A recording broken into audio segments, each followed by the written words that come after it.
Question is, show that if the diagonals of a quadrilateral bisect each other at right angles, then it is a rhombus. आपको एक quadrilateral के diagonals दिए गए हैं जो कि एक दूसरे को बाइसेक्ट कर रहे हैं राइट एंगल्स पर. आपको प्रूफ करना है क्या वो एक रोम्बस है. तो आप कैसे प्रूफ करेंगे? सबसे पहले आप एक क्वाड्रिलेटरल ड्रॉ करेंगे. मैंने उसको नाम दिया है ABCD.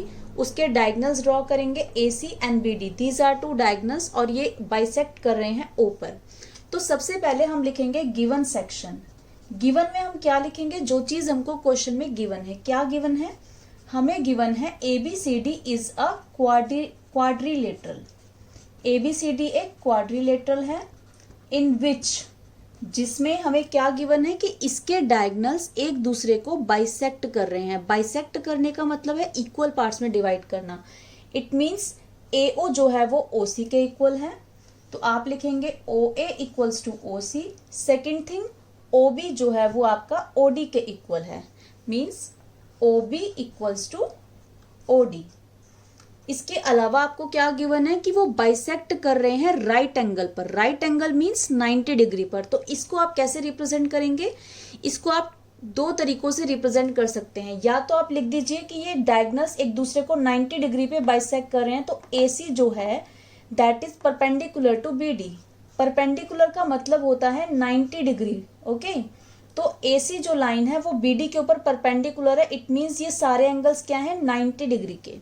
या तो आप इतना लिख दीजिए, या फिर आप लिख सकते हैं सारे एंगल्स का नाम, like AOB equals to angle BOC equals to angle COD equals to angle DOA. ये सारे एंगल्स कितने हैं? 90 डिग्री पे. 90 डिग्री पे क्यों है? क्योंकि ये सारे एंगल बाइसेक्ट, क्योंकि ये सारे के सारे एंगल्स जो हैं ये राइट एंगल के हैं. क्योंकि क्वेश्चन में कहा गया है कि इसके डायगोनल्स एक दूसरे को राइट एंगल पे बाइसेक्ट करते हैं. ओके, तो आप इसको राइट एंगल को कैसे रिप्रेजेंट करेंगे? या तो आप लिखिए AC परपेंडिकुलर BD, या फिर आप लिखिए angle AOB equals to angle BOC equals to angle COD equals to angle DOA equals to 90 degree. Okay, अब आपको प्रूफ क्या करना है? आपको प्रूफ करना है कि ये क्वाड्रिलेटरल एक रोम्बस है. तो हमें प्रूफ करना है रोम्बस. तो हम लिख देते हैं प्रूफ सेक्शन में ABCD इज अ रोम्बस. तो हम प्रूव करते हैं.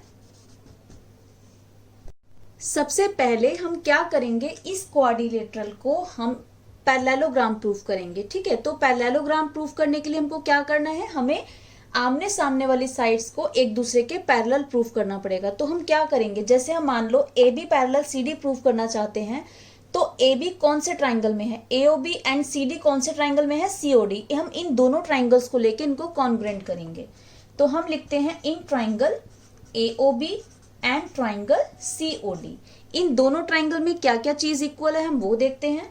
तो हमारा गिवन है OA जो है वो OC के इक्वल है. One thing, OA equals to OC. ये क्यों इक्वल है? क्योंकि ये हमको क्वेश्चन में गिवन था. राइट. सेकेंड थिंग, ये एंगल जो है इस एंगल के इक्वल है. क्यों? क्योंकि ये आमने सामने वाले एंगल्स, इनको हम क्या बोलते हैं? Vertically opposite angle.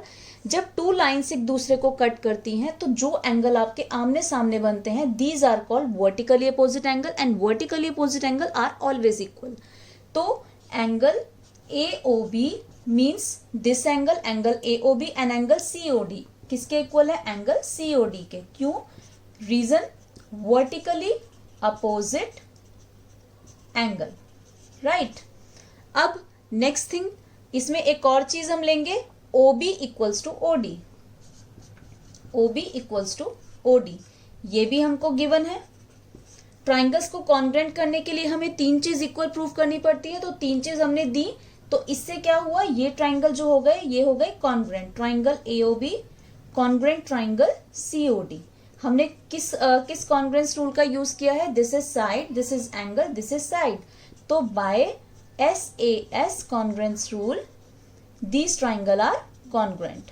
right. अब जब आपके ये कॉन्ग्रुएंट हो गए तो कॉन्ग्रुएंट होने के बाद क्या होगा? ये दोनों ट्राइंगल के कॉरेस्पॉन्डिंग पार्ट भी एक दूसरे के इक्वल होंगे. तो हम कौन सा लेंगे? हम लेंगे ये angle. This angle equals to this angle. इस एंगल को नाम दे देते हैं हम 1 और इसको दे देते हैं 2. तो लिख देंगे therefore angle 1 equals to angle 2. क्यों? By CPCT. CPCT means corresponding part of congruent triangle, ये कॉन्ग्रेंट ट्राइंगल के कॉरेस्पॉन्डिंग पार्ट है, इसलिए ये एक दूसरे के इक्वल हैं। ओके, अगर आप ध्यान से देखेंगे तो एंगल 1 एंड एंगल 2 क्या बना रहे हैं, ये Z फॉर्म कर रहे हैं। जब आपकी टू लाइंस पैरेलल होती हैं और कोई लाइन उसको कट करती है, तो इस तरह जो एंगल बनते हैं ये क्या बनता है, ये Z। तो ये पेयर क्या कहलाता है, these are called alternate angle. तो यहाँ पर भी सेम हमारा ये क्या बन रहा है, दीज आर ऑल्टरनेट एंगल। तो लिखेंगे since these are alternate angles, therefore जब ऑल्टरनेट एंगल एक दूसरे के इक्वल होते हैं तो वो लाइंस एक दूसरे के पैरेलल होती हैं। तो एंगल 1 एंड एंगल 2 अगर ये ऑल्टरनेट एंगल्स हैं, क्योंकि ये ऑल्टरनेट एंगल्स हैं तो हमारी लाइंस पैरेलल हो जाएंगी। तो कौन सी लाइन पैरेलल हो गई, AB parallel CD, therefore AB parallel CD, right. इसको हम नंबर 1 दे देंगे। ओके, अब आप क्या करेंगे, दूसरा पेयर भी एक दूसरे के पैरेलल दिखाएंगे। पर हमने एक पेयर जो है हमने पैरेलल प्रूफ किया है, तो दूसरा हमें प्रूफ करने की जरूरत नहीं है। उसके लिए हम सिंपली लिखेंगे सिमिलरली AD पैरेलल BC, इसको हम दे देंगे नंबर 2। तो लिखेंगे from first and second in दोनों से क्या प्रूफ होता है, फर्स्ट में हमारा ये वाला पेयर इसके पैरेलल है, सेकंड वाले में AD पैरेलल BC है, तो इन दोनों से प्रूव होता है ABCD इज अ पैरेललोग्राम, कि ABCD एक पैरेललोग्राम है। ओके, अब देखिए ABCD आपने पैरेललोग्राम प्रूफ कर दिया। अब आप पैरेललोग्राम को इजीली रोम्बस प्रूफ कर सकते हैं। कैसे, रोम्बस प्रूफ करने के लिए हमको क्या प्रूफ करना है कि इसकी सारी साइड्स एक दूसरे के इक्वल प्रूफ करनी है, राइट। तो हम कैसे करेंगे, अब हम लेंगे दो ट्राइंगल जो साथ साथ हैं। जैसे हम ले लेते हैं AOD and COD, this triangle and this triangle, इन दोनों ट्राइंगल को लेते हैं। इन triangle AOD and triangle COD, right. अब इन दोनों ट्राइंगल में क्या क्या चीज कॉमन है देखते हैं। इन दोनों ट्राइंगल में हमारी जो हमारी इक्वल है वो है हमारी OA equals to OC। OA equals to OC क्यों इक्वल है, because it is given in the question. Second thing, this angle, ये एंगल जो है इस एंगल के इक्वल है। Angle AOD equals to angle COD क्यों इक्वल है, बिकॉज ईच 90 डिग्री, ये भी हमको गिवन था क्वेश्चन में, राइट। थर्ड इज OD आपके दोनों ट्राइंगल में कॉमन है। OD equals to OD because reason is common.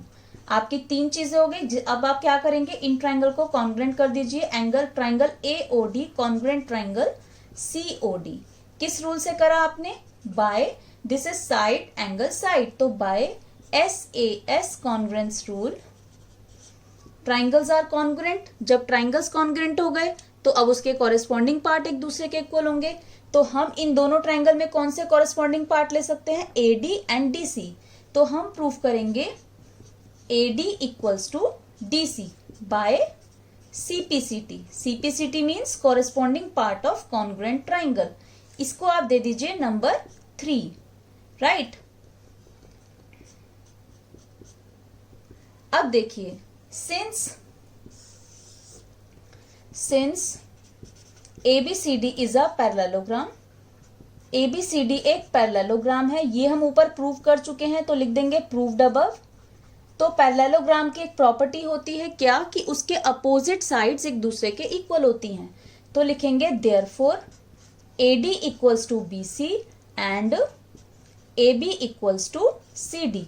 AD जो है वो BC के इक्वल होगा, AB जो है वो CD के इक्वल होगा। क्यों होगा, क्योंकि हमारी पैरेललोग्राम की प्रॉपर्टी होती है कि उसकी अपोजिट साइड्स एक दूसरे के इक्वल होती है। Opposite sides of parallelogram are equal, हमने रीजन दिया, इसको दे देते हैं नंबर 4, ठीक है। तो अब हम क्या करेंगे, फ्रॉम थर्ड एंड फोर्थ, हम थर्ड एंड फोर्थ का यूज करके देखिए क्या करते हैं। थर्ड में हमको क्या दे रखा है, AD जो है वो किसके इक्वल है, DC के इक्वल है। इसमें AD किसके इक्वल है, BC के इक्वल है। तो AD की जगह AD जो है वो BC के इक्वल है, तो वो भी इसके सामने आ जाएगा। और AD CD या DC एक ही बात है, तो ये किसके इक्वल है? CD AB के इक्वल है, तो ये भी यहाँ आ जाएगा। तो यहाँ पर आपकी चारों साइड्स एक दूसरे के इक्वल आ गए। इसको हम सीधा करके लिख देते हैं, AB equals to BC equals to CD equals to AD।